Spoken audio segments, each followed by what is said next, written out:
Ritual ஜோதிடம் TV நேயர்கள் அனைவருக்கும் அநேக நமஸ்காரங்கள். சக்தி ஜோதிட குழுவின் சார்பாக விஸ்வாவசு வருஷம் சித்திரை மாத பலன்களை பார்ப்பதற்காக அடியேன் சக்தி சுவாமி ஆகிய நானும்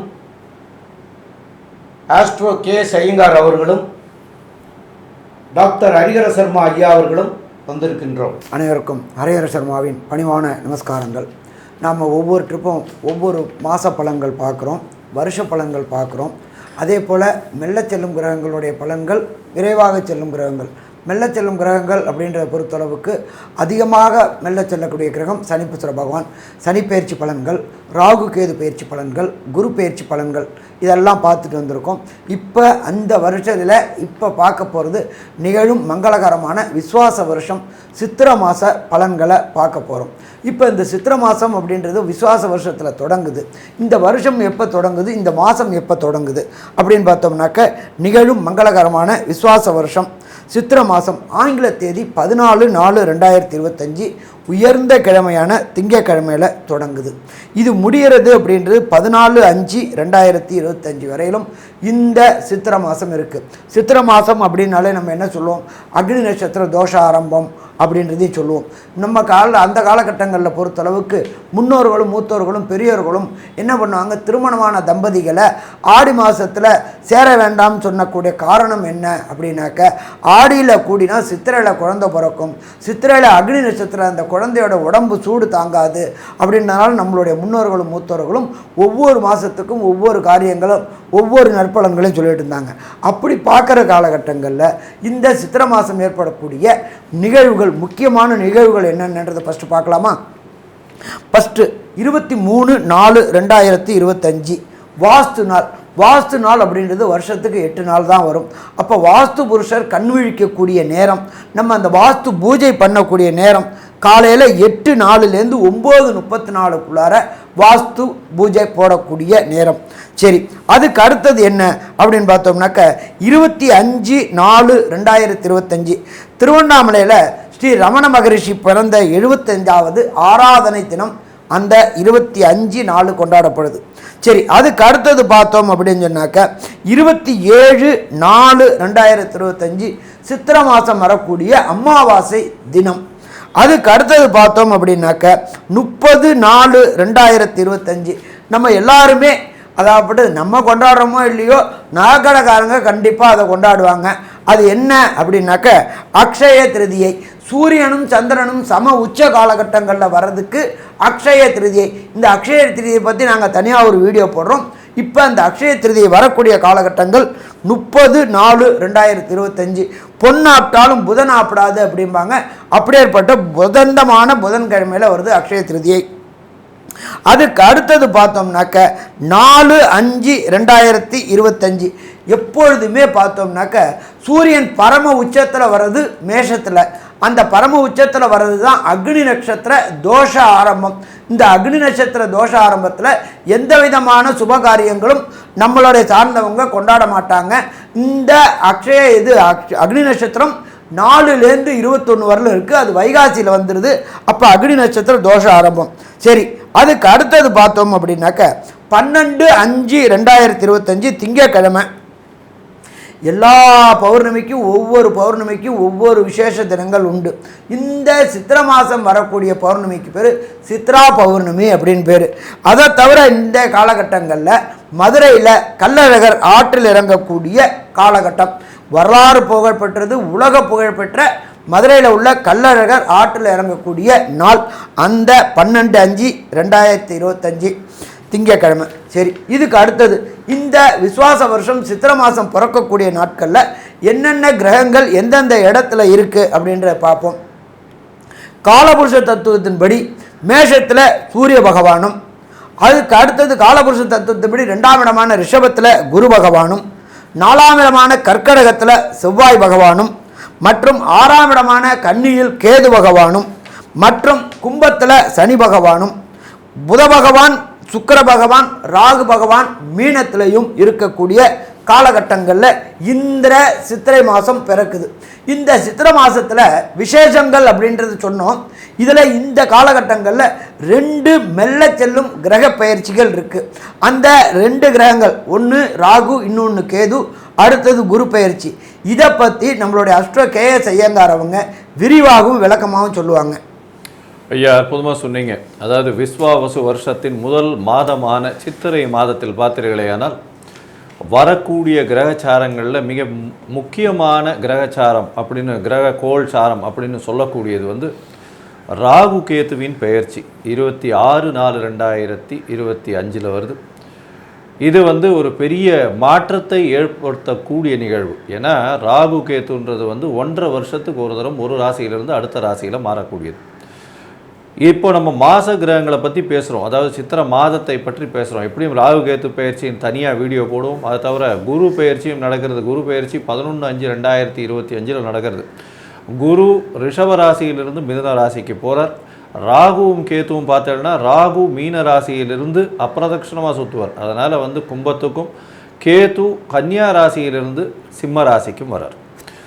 இந்த மாதம் சித்திரை மாதத்தில் இருக்கக்கூடிய மாத கிரகங்களில் என்ன விசேஷம் அப்படின்னு பார்த்தோம்னா சுக்கிரன் வக்கர கதியில் இருக்கக்கூடிய சுக்கிரன் 4 நாட்கள் மட்டுமே இந்த மாதம் பிறந்ததுலேருந்து வக்கரத்தில் இருக்கார். அதுக்கப்புறம் சுக்கிரன் உச்சம் பெற்று போய் இருக்கார்.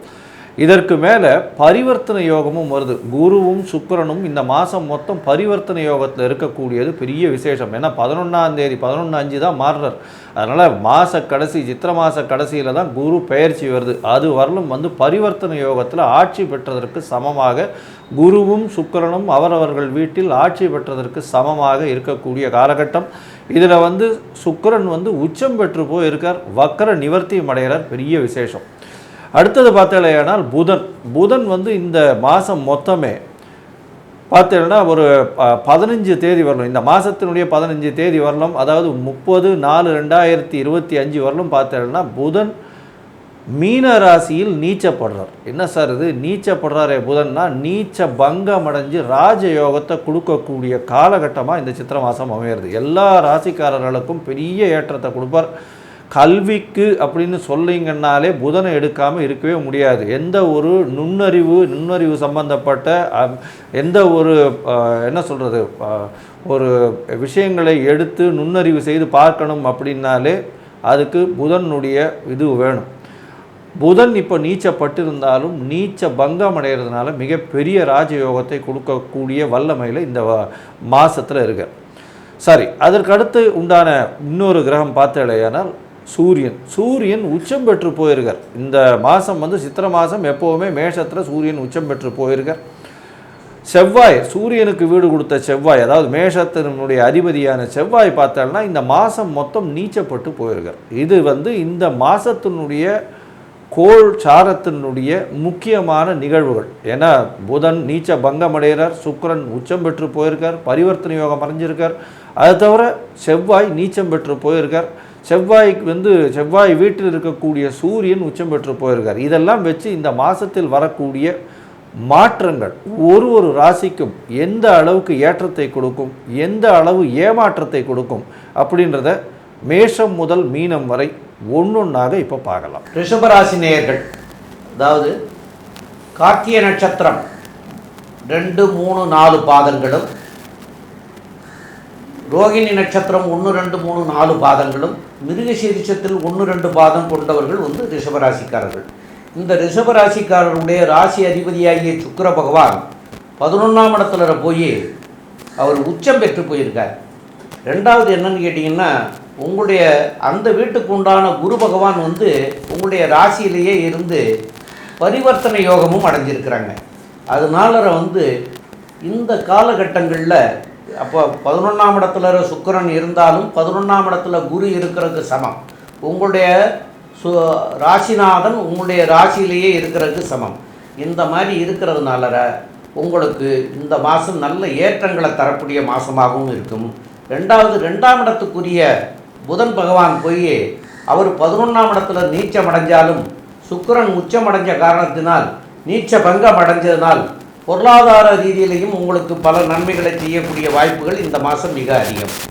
உங்களுடைய ராசிக்கு 12ஆம் இடத்து அதிபதியாகிய செவ்வாய் பகவான் உங்களுடைய ராசிக்கு 3ஆம் இடத்தில் நீச்சமடைஞ்சு இருக்கிற காரணத்தினால் உங்களுக்கு நல்ல தைரியம் வீரியம் எல்லாத்தையும் தந்து எல்லாத்தையும் சிறப்பாக செய்யக்கூடிய காலமாக அமையக்கூடிய காலமாக அமையும். மேற்கொண்டு உள்ளவர்கள் நம்முடைய ஆஸ்ட்ரோ கே ஐயங்கார் அவங்க சொல்லுவாங்க. ஐயா, அற்புதமாக சொன்னீங்க. அதாவது பொதுவாகவே மாத பலன் அப்படின்னு சொல்லும் பொழுது மாத கிரகங்களான சூரியன், செவ்வாய், புதன் மற்றும் சுக்கிரன் இந்த 4 கிரகங்களுடைய மாற்றத்தையும் ஏற்றத்தையும் வச்சு சொல்லுவோம். இந்த மாதம் பார்த்தாலேயானால் ராகு கேத்துவின் பெயர்ச்சியும் இருக்குது. அது ஒரு பெரிய விசேஷம். அதை தவிர குரு பகவான் இந்த மாதத்தினுடைய கடைசியில் பெயர்ச்சியார். இந்த மாதத்தினுடைய ஒரு 10 நாளில் வந்து ராகு கேத்துவின் பெயர்ச்சி அபரிமிதமான ஏற்றத்தையும் மாற்றத்தையும் உங்களுக்கு கண்டிப்பாக கொண்டு வந்து கொடுக்கவே போகுது. என்ன ஏற்றம் வரப்போகிறது அப்படின்னா, ரிஷபராசிக்காரர்களுக்கு குழந்தை பிராப்தி ஏற்படக்கூடிய காலகட்டம். ஏன்னா இவ்வளோ நாளாக கேத்து உங்களுடைய ராசிக்கு 5ஆம் இடத்துல இருந்து இப்போ 4ஆம் இடத்துக்கு போகிறார். இதனால் பார்த்தீங்கன்னா நல்ல ஒரு ஏற்றம் இருக்கும். குழந்தை பிராப்தி ஏற்படக்கூடிய வாய்ப்பு. இவ்வளவு நாளாக குழந்தை இல்லாத தம்பதியினருக்கு குழந்தை பிராப்தி நிச்சயமாக உண்டு. இந்த மாதத்தில் பார்த்தீங்கன்னா உங்களுடைய ராசிக்கு ராசிநாதன் ஐயா சொன்ன மாதிரி உச்சம் பெற்று போயிருக்கார். உச்சம் பெற்று போயிருந்தாலும் பரிவர்த்தனை யோகத்தில் ஆட்சி பெற்று போகிறார். ஏன்னா உங்களுடைய ராசியில் குரு இருக்கிறதும் ராசிக்கு 11ஆம் இடத்துல உச்சம் பெற்ற சுக்கிரன் இருக்கிறதும் பரிவர்த்தனை யோகம் பெறார். திருமண பாக்கியம் வந்தாச்சு, திருமண யோகம் வந்தாச்சு. திருமணம் கண்டிப்பாக கைகூடக்கூடிய காலகட்டம். இந்த குரு பயிற்சிக்கு முன்னாடியே உங்களுக்கு திருமணம் கன்ஃபார்ம் ஆகிடும். நிச்சயமாக திருமண காலம் ஆயிடுது.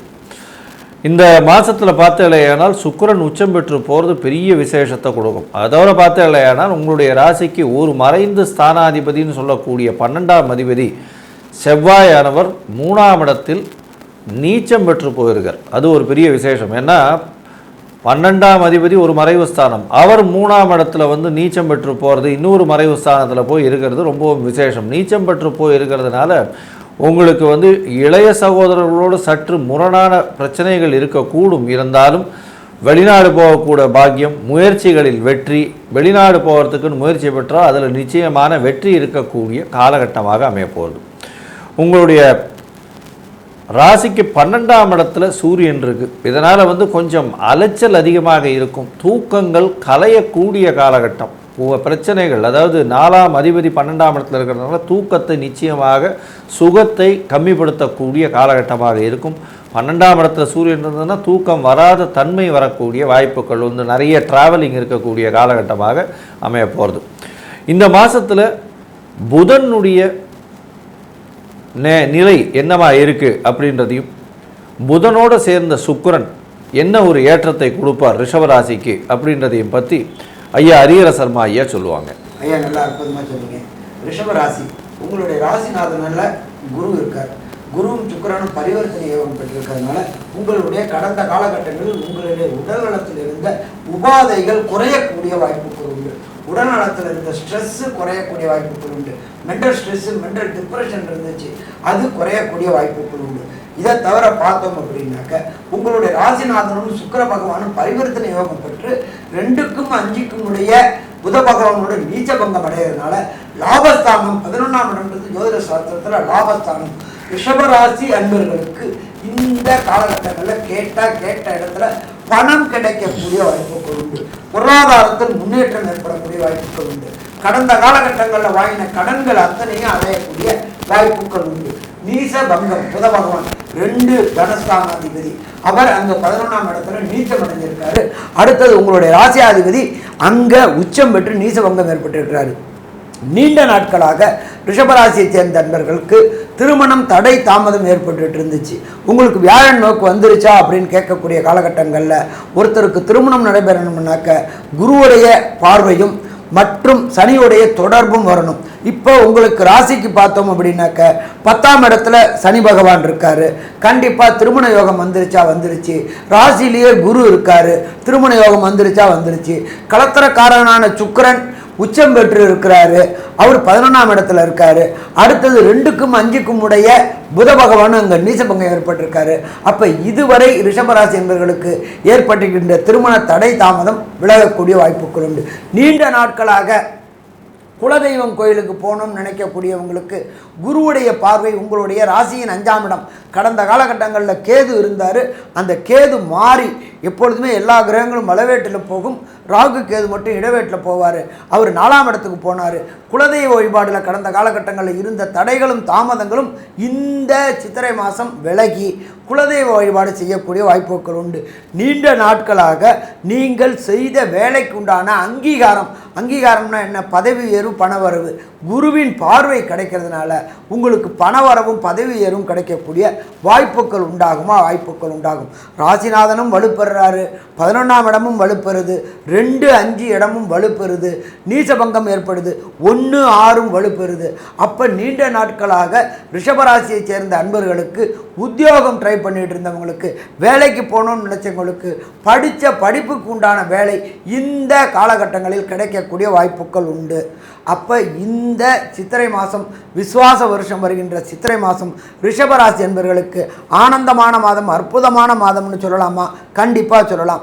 இருந்தாலும் ஒரு சில நாட்களை தவிர்க்கக்கூடிய நாட்கள், அது சந்திராசிரம தினங்கள், அது என்னென்னைக்கும் என்றும், அதை தவிர ஒரு சில தசாநாதன், புத்திநாதன், அந்தரநாதன், சூட்சுமநாதன் சரியில்லாத ரிஷபராசி என்பவர்களுக்கு என்ன எளிய பரிகாரம் என்பதை பற்றியும் நம்ம டாக்டர் ஐயா சக்தி சோமையா அவங்க விரிவாகவும் விளக்கமாகவும் சொல்லுவாங்க.